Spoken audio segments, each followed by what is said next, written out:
Hello guys, मैं दामोदर शर्मा।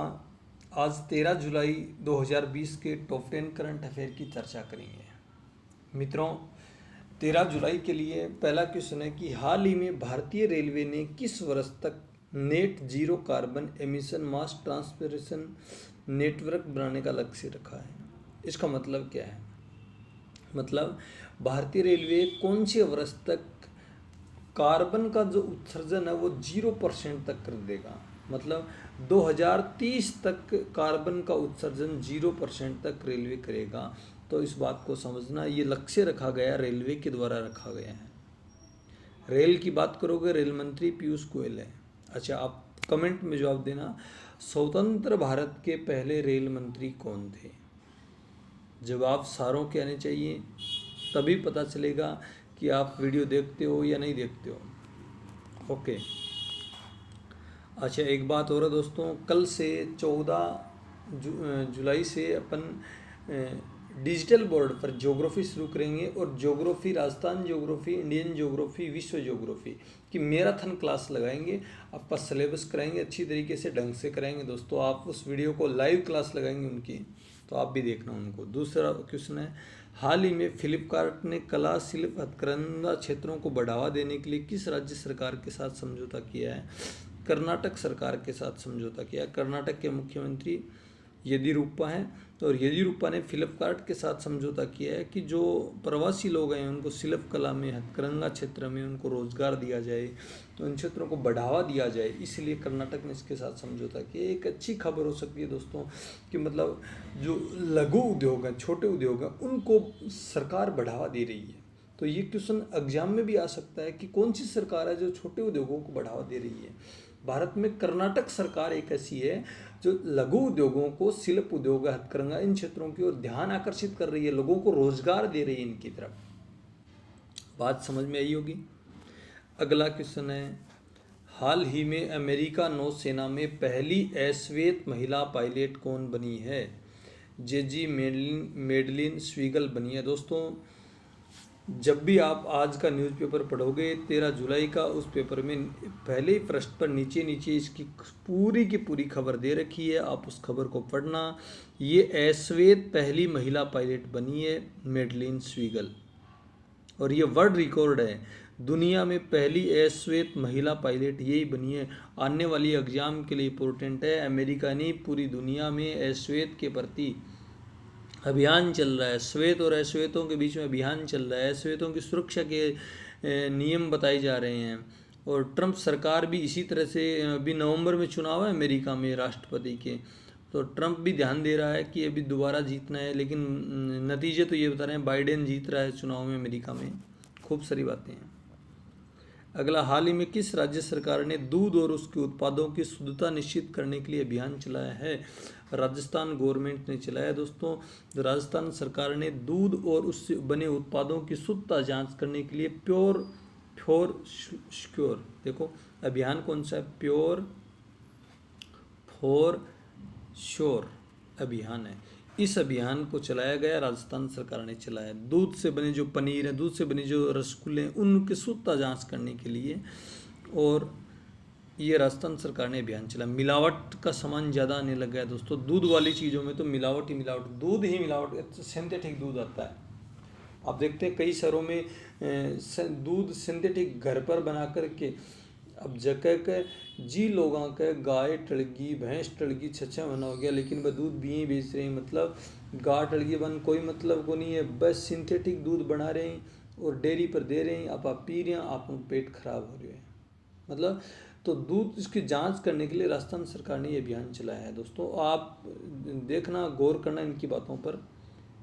और राजस्थान सरकार अभी संकट में चल रही है। आप अखबार पढ़ते हो तो राजस्थान सरकार अल्पमत में भी हो सकती है, मुख्यमंत्री बदल भी सकते हैं, पता नहीं इसका। अगला, हाल ही में जारी country risk and global outlook report के अनुसार 2020 में वैश्विक अर्थव्यवस्था कितने प्रतिशत कम होने का अनुमान लगाया है? 5.2% कम होने का अनुमान लगाया गया है। सबको पता है इस चीज़ का, तो इकोनॉमी कम होनी है। लॉकडाउन चला पूरी दुनिया में और आगे भी चलेगा, क्योंकि भारत में भी अभी लॉकडाउन लगने वाला ही है 1-2 वीक के बाद, क्योंकि कोरोना अपनी चरम सीमा पर चल रहा है। 30,000 तक केसेज आने लग गए इंडिया के अंतर्गत। और जब तक इसकी कोरोना की दवाई वगैरह वैक्सीन वगैरह नहीं आई तब तक तो इसकी स्थिति में सुधार नहीं होगा, अर्थव्यवस्था में धीरे धीरे गिरती जाएगी। तो मेरे हिसाब से अर्थव्यवस्था 5.2% कम होने का अनुमान लगाया है। ग्लोबल ने कंट्री रिस्क ने और भी कम होने हो सकती है इकोनॉमी। अगला, हाल ही में किस देश ने दूरदर्शन को छोड़कर सभी भारतीय न्यूज चैनल पर बैन लगा दिया है? नेपाल सरकार। नेपाल के प्रधानमंत्री केपी शर्मा ओली हैं जो भारत विरोधी हैं, चीन पक्ष में हैं, भारत विरोधी हैं। उन्होंने कहा कि भारत के जो दूरदर्शन चैनल है, दूरदर्शन को छोड़कर और जो चैनल हैं वो नेपाल सरकार के विरोध में बात करते हैं, इसलिए उन चैनलों पर बैन लगा दिया है। तो इसको याद रखना दोस्तों। अगला क्वेश्चन है, हाल ही में his holiness the 14 Dalai Lama an student biology नामक पुस्तक किसने लिखी है? बायोग्राफी नामक पुस्तक किसने लिखी है? तेंजिंग गेटो थेरिंग ने लिखी है दोस्तों। ये दलाई लामा के ऊपर लिखी है, दलाई लामा के जीवन पर लिखी गई पुस्तक है। तो इसको याद रखना, दलाई लामा भारत के पक्ष में है और चाइना के विरोध में दलाई लामा। तो ये पुस्तक दलाई लामा पर लिखी गई है और ये तेंजिंग दलाई लामा के साथ 40 साल तक उसके साथ रहे थे। और तेंजिंग ने बताया कि मैं इस बायोग्राफी में वो उसकी 4000 से ज़्यादा तस्वीर दलाई लामा की शेयर कर रहा हूँ जो अभी तक उसने किसी ने नहीं देखी है। तो ये दलाई लामा पर लिखी गई पुस्तक है। अगला है, हाल ही में भारत ने किस वर्ष बाघों पर किया गया सर्वे गिनीज वर्ल्ड रिकॉर्ड में शामिल दर्ज किया गया है?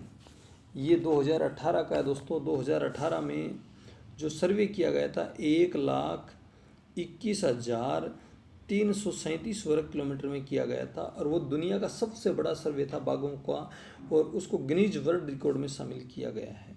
बाघों की गणना होती है हर वर्ष, कब होती है? बुद्ध पूर्णिमा को होती है। बाघों की नहीं, वन्य जीवों की गणना होती है वैशाख पूर्णिमा को। महात्मा बुद्ध को ज्ञान की प्राप्ति हुई थी, महात्मा बुद्ध का निवारण हुआ था, महात्मा बुद्ध का जन्म हुआ था। सारी घटनाएं बुद्ध पूर्णिमा वैशाख पूर्णिमा के दिन हुई थी। तो उसको बुद्ध पूर्णिमा बोलते हैं, पीपल पूर्णिमा बोलते हैं। और उसी दिन वन्य जीवों की गणना की जाती है, उस चांदनी रात में की जाती है क्योंकि सूर्य चंद्रमा अपने से 14% ज़्यादा चमकता है उस दिन रात बुद्ध पूर्णिमा को। तो उस रात को गणना होती है चांदनी रात में। उसको वाटर होल पत्ती के नाम से बोलते हैं दोस्तों। अगला है, हाल ही में किस राज्य की कैबिनेट ने स्टार्टअप नीति 2020 को मंजूरी दी है? उत्तर प्रदेश सरकार ने दी है दोस्तों। यूपी सरकार रोजगार बढ़ाने के लिए कई कदम उठा रही है। यूपी के मुख्यमंत्री सब जानते हैं, योगी आदित्यनाथ को।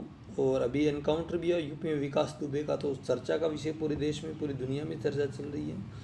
और उत्तर प्रदेश में के जो राज्य गवर्नर है आनंदीबेन पटेल, उसके गवर्नर हैं। उत्तर प्रदेश की जब आप बात करो तो खूब सारी बातें उत्तर प्रदेश के अंतर्गत भी। लेकिन अगली बात करते हैं, हाल ही में जारी विश्व मौसम संगठन के आंकड़ों के अनुसार अगले 5 वर्षों में वैश्विक तापमान कितना डिग्री सेल्सियस बढ़ जाएगा? 1.5 डिग्री सेल्सियस तापमान बढ़ जाएगा अगले 5 सालों में। पृथ्वी का तापमान धीरे धीरे बढ़ रहा है। क्यों बढ़ रहा है? क्लोरोफ्लोरोकार्बन के कारण, कार्बन डाइऑक्साइड के कारण, इन सब गैसों के कारण इनका तापमान बढ़ रहा है। और अगले 5 वर्षों में विश्व मौसम संगठन ने बताया कि तापमान बढ़ जाएगा। तापमान बढ़ेगा तो ध्रुवों से बर्फ़ पिघल रही है, अंटार्कटिका महाद्वीप है उससे बर्फ़ पिघल रही है। और अंटार्कटिका महाद्वीप से जब बर्फ़ पिघल रही है तो मानसून पर खतरा मंडरा रहा है। मानसून लेट आएगा, जहाँ वर्षा, जलवायु परिवर्तन होती जा रही है उसके कारण समुद्रों में पानी बढ़ता जा रहा है। खूब सारी दिक्कतें हैं दोस्तों, खूब सारी प्रॉब्लमें हैं। यदि आप इसको गहराई से ज्योग्राफी में आप पढ़ोगे तो इस तापमान बढ़ने के कारण खूब सारे दिक्कतें हैं, पूरी दुनिया पर हैं।